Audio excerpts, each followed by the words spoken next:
Right. Just a bit of an update on how the Simple Simon sorghum beer is going. She's been, look, the brew was easy, it was a simple extract, but the fermentation, she's been a wild ride. Let me show you. Here she is. This is Simple Simon sorghum beer. So, here's the stats. When it was the OG, okay, straight after boiling, out of the cube, came in at 1050, 1050, which was pretty much on target. A little higher actually. We're going for 1046, but 1050. So sweet. We could do another, tiny little bit of alcohol. Beautiful. So I pitched the yeast, and from a lot of the recipes I'd seen out there, they suggested the Nottingham yeast would be a good one. Haven't used that before. So this was, what did I have in there? 5, 10, 15, 19 litre batch. 19 litre batch. I pitched 2 packets of Nottingham yeast, ale yeast. And I put that into my fermentation chamber, one of them, and which would have been sitting at 18 degrees. I didn't check what the actual temperature range of Nottingham is. I would have thought that would have been still, most of my ales I brew around 18, at the lower end, around 18 degrees. So that was on the 3rd of the 7th, 3rd of July. On the 10th of July, we'd gone from 1050 down to 1038. So after a week, I'd only gone down 12 points, which I was really shocked at. I thought it would have been getting close after a week. Most of the fermentation should have been done. I was going to rack to secondary, and when I tested it, I was like, oh, hang on a minute. So I thought, okay, what could be going wrong? Maybe the temperature. Maybe it was too low at 18 degrees. So I actually took it out of my fermentation chamber. Over here where I am, we've been averaging around, out in the shed here is around about 21 degrees Celsius. So that would have been 3 more degrees up. So I wrapped her in a blanket and just put her in the corner in the dark.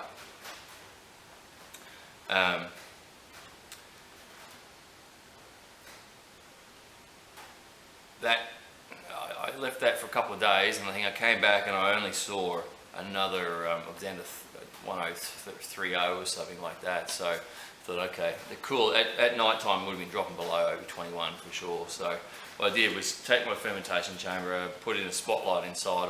Don't normally heat it. Don't normally heat over here, can get away with it, but put a heat lamp in there, cranked the temperature up, excuse me, to 22 degrees, and left it again for another week. So she would have been holding within a degree of 22 degrees. And so after another 6 days, on the 16th of July, I tested it again, and we were still only down to 1018. And so that was after 13 days, I'd still only gotten it down to 1018. And I tested it the second day in a row, and it hadn't moved, so I thought fermentation had stalled basically. And that's quite a bit, that's a bit too high, I thought. So, as a last resort, I happen to have a couple of satchels of just the standard Cooper's yeast, that you pull off from the kits and you use other yeast. So I chucked in 2 packets of Cooper's yeast on the 16th. That was 2 days ago. And I've just come in and tested it again now, and we were down to 1010. So yeah, I think it definitely stalled. I don't know what difference that might have made now with the Cooper's yeast in there. If there's any different flavours. It doesn't appear to be. The flavours are a little bit of a surprise to me, but what is most surprising to me is the colour. it's been like this pretty much from day dot. You know, when you first make the water, I thought, oh, this is pretty unusual looking, you know, really caramelly, golden yellow, golden caramelly sort of colour, but it's thick. You know, it's like looks like a bloody milkshake or something. But you know, usually the yeast that'll settle out and it'll convert, and it didn't. I mean, when it was back up there around 1018, it was still thick. Shit. So now I'm guessing fermentation is pretty much done, 1010, and look at it. So I've actually went in last night and watched a few videos, and the few that I could find, the wort looks the same. Or, you know, it looks often really thick and muddy-ish. And then I watched one video. Oh, I can't think of the name of the guys. I'll put it on the screen. Do some cool videos. I think it's Joe. Sorry, Joe. I do like your videos. Thanks. Owns a brew shop, home brew supply shop. And he had a video where he didn't show a lot of footage of it, but he described that the wort took a long time to clarify. He had a similar issue. He let it sit there for a couple of months, I think. So what I'm thinking of doing is I'm gonna, now that I think that's pretty well done, I might check it again tomorrow. If it remains the same, I don't expect it to go any lower now, 1010, especially with that Cooper's use, that's usually where it finishes. I'm gonna cold crash it now. Cold crash it for a few days and see if I get any clarification. And then I'm gonna have to gelatin it. And hopefully, hopefully we get some clarification, because I'm brewing this for a mate, and I give her this to her and go, here's your beer. What? So that's the main thing, is the colour. The taste is the other surprise. It's not bad. When you see the rest, well, you would have seen the brew day footage by now. It was a pretty simple recipe. 3 kilos of the Breeze white sorghum syrup, and 500 grams of honey. Now, I told Kylie that we wouldn't taste the honey. Everything I've read about, you don't taste the honey. It's an adjunct, and it's there to sort of boost the sugar content and the ABV at the end of the day. But nearly always can't taste it. But guess what? I can still taste a bit of the honey.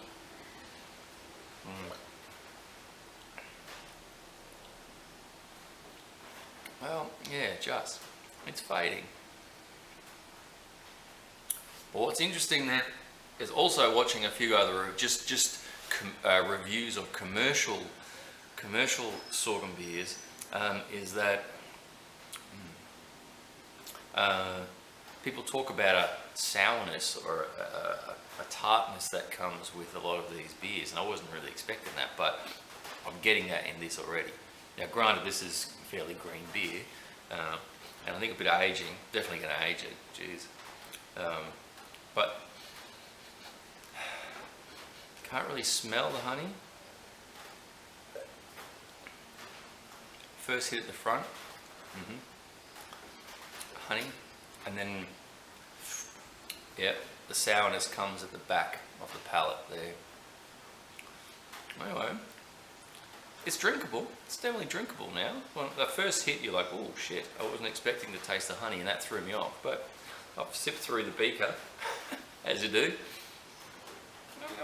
Okay.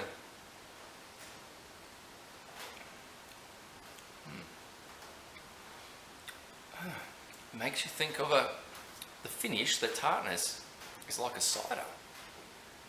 And I have seen some of these beers, some of these gluten-free beers, the reviews were also talking about how the beers were cider-esque, I guess, in taste. We'll see. The colour's just totally off-putting. You don't know what that is. I was expecting a real light, pale coloured beer, but anyway, we'll see. I'm curious to see what cold crashing and then gelatin. Haven't done gelatin before, never used it. Cold crashing usually gets my beers clear enough for me. but I've got some gelatin. Just watched a video last night on Tony Yates, so I trust his judgment. I'm going to follow his gelatin process, give this a crack. I'm going to do it on this, I'm going to do it on the red ale that we also brewed on this day. So, anyway, that's been the roller coaster ride of fermenting the sorghum beer. Christ. Anyway, we'll get there. Next you'll see how we go. Cheers.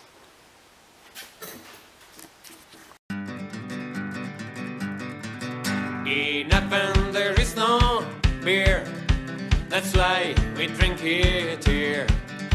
And when we are gone